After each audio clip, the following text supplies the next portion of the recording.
everyone, I'm Rincey and this is Rincey Reads. Today I'm going to be doing a book review of Sharp Objects by Gillian Flynn. This is Gillian Flynn's first novel. Most people know her now from her really big new release Gone Girl. And this is her first novel. It came out in 2006 and it's approximately like 250 pages, so it's not too long of a book. This book follows Camille Preaker. She's a journalist in Chicago and she works at one of the smaller Chicago newspapers. Her editor finds out that there have been two little girls who have been murdered back in her hometown.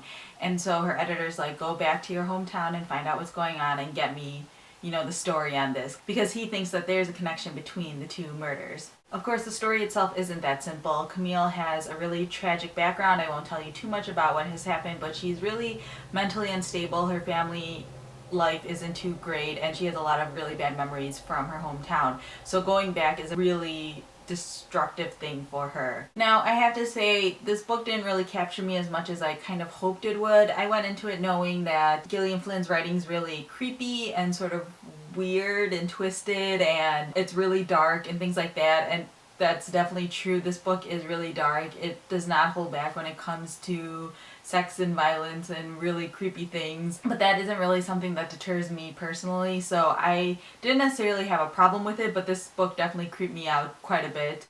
But I never really fell in love with this book either. I don't know if it's just because I didn't really have a lot of time, so I was just taking this book in like little pieces here and there over the past month, but it never, I don't know, I never really fully engaged into this book, so it partially might have been my own fault for that. The writing is solid, and you have to kind of know going in that this is all told through Camille's eyes, and she definitely has very flawed eyes. There were definitely many points throughout the book where I kind of wanted to shake Camille and be like, you are missing something really obvious, or there's something going on and you are clearly missing it. Obviously I won't spoil anything about the book, but basically everyone in this town is super creepy and super weird. It's supposed to be a really small town in southern Illinois, and everyone there is just really messed up. It doesn't seem like there's anyone there that's really normal, so to speak. Everyone has huge problems and huge issues that sort of makes everyone a suspect. With that said, I also guessed the killer from the very beginning. Within like the first chapter or two, I kind of had an idea in my head of who the killer was. As I kept reading, I doubted myself a little bit because I wasn't sure if I was reading too much into things and like filling in the pieces to make that person the killer, or if that was actually what was happening. But then by the end, obviously my suspicions were confirmed and I knew exactly what had happened. And that kind of disappointed me because I'm not the person who guesses the endings to books and movies and TV shows.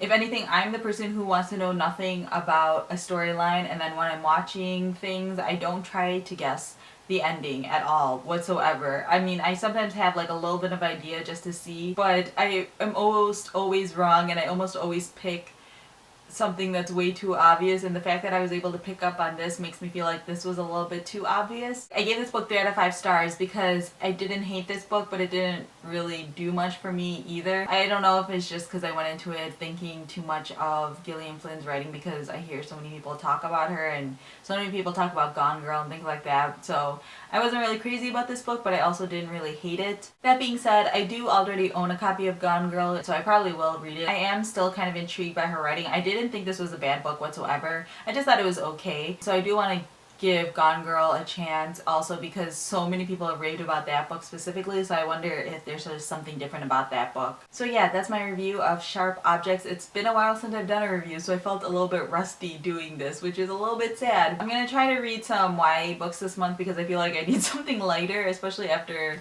this book. I think I need something a little bit more cheerful. If you've read Sharp Objects, feel free to leave your comments down below about what you liked, didn't like about the book. If you agreed with me or disagree with me completely, I would love to hear what you guys think. Also, if you've read Gone Girl and want to give me your basic opinions about that book, I'd love to hear about that as well. So yeah, that's all I have for now, and thanks for watching.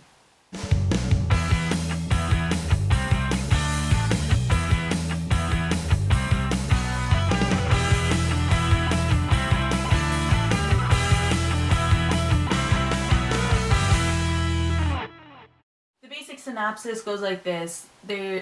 That's a weird way to say it. And basically while she's back home, things and while she's back home. Yeah, why do I keep messing this up? So yeah, that's my review. That's my review of Sharp Objects. So yeah, that's my review of Sharp